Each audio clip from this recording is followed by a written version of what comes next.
Look. Look at that. Yan na po yung aking greenhouse. Thank you, Han, for my early Christmas gift.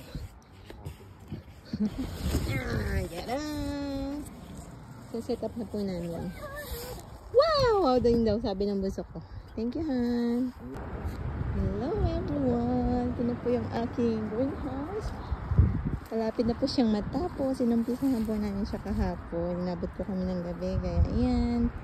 For today video, ngayon po ulit namin sayaw umpisahan yung aking asawa, yung aking anak.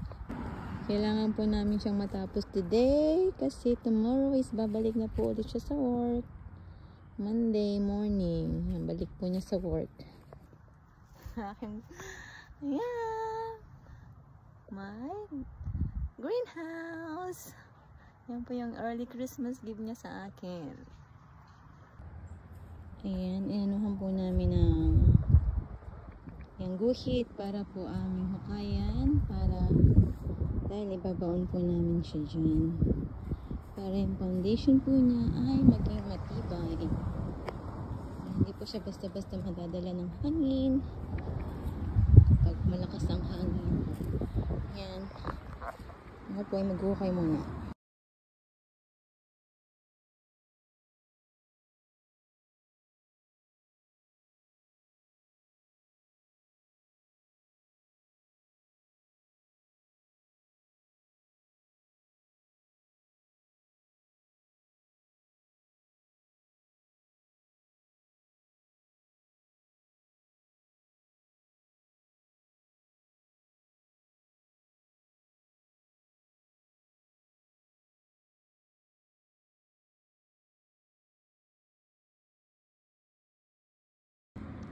Ayan, nahukayan ko na po yung 4 sides na pagbabaon na ng aking greenhouse.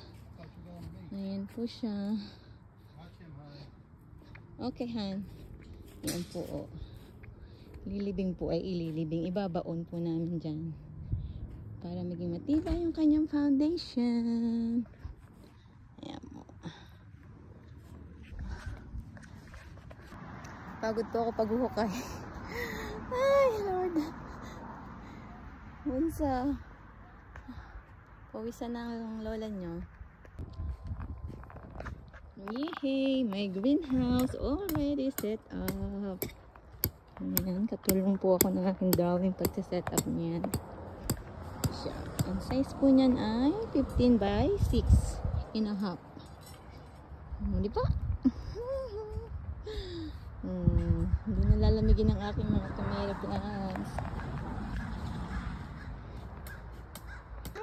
Greenhouse ko.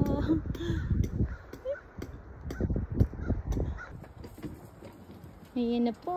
Nailipat na po namin ang aking mga tomato plants at yung aking ibang halaman.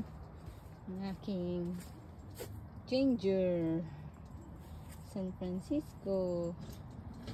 Ayan po sila. Finally. Welcome to your new home, mga halaman ko.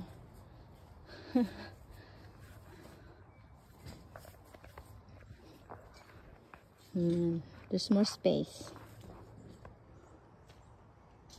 Ayan na po ang aking greenhouse. Ang aking mga halaman, mga tomato plants. Hindi na po sila lalamigin. Ay, thank you, Lord. Thank you sa aking husband. Talagang very supportive sa aking pag-garden.